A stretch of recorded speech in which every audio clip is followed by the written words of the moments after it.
જ્ઞાન Ganga education trust સંચાલિત જ્ઞાન ગંગા વિદ્યાલયમાં આજરોજ હોળી ધૂળેટીના પવિત્ર પર્વ નિમિત્તે ગુજરાત માધ્યમિક, અંગ્રેજી માધ્યમિક તથા હિન્દી માધ્યમિકના 225 જેટલા બાળકોને પિચકારીનું વિતરણ કરવામાં આવ્યું હતું। શાળાના આચાર્ય કેતકીબેન નાયક તથા ગોપાણી ઝીલ પિચકારી વિતરણમાં જોડાયા હતા।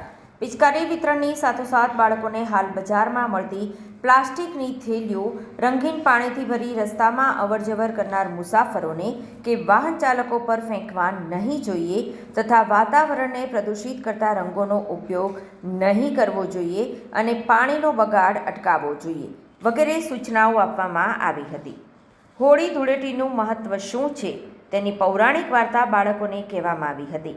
સામાજિક ઉત્તરદાયિત્વના ભાગરૂપે શાળા દ્વારા દત્તક લેવાયેલ આંગણવાડી NZ17 આનંદ પાર્કમાં 40 જેટલા બાળકોને પિચકારીનું શાળાના આચાર્ય કેતકીબેન નાયક તથા શિક્ષકો દ્વારા વિતરણ કરવામાં આવ્યું।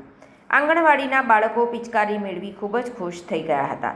તમામ જ્ઞાન ગંગા પરિવાર તરફથી હોળી ધૂળેટી પર્વની શુભકામના પાઠવવામાં આવી હતી। શાળાના આચાર્ય કેતકીબેન નાયક દ્વારા બાળકોને ધૂળેટી રમતી વખતે કઈ વાતની કાળજી રાખવી જોઈએ તેની સૂચનાઓ આપવામાં આવી હતી। પિચકારી મેળવી ભૂલકાઓ ખૂબ જ ખુશ થઈ ગયા હતા તથા તમામ વિદ્યાર્થીઓ તેમજ તેમના પરિવારજનોને જ્ઞાન ગંગા વિદ્યાલય પરિવાર તરફથી હોળી ધૂળેટીની ખૂબ ખૂબ શુભકામના પાઠવી હતી।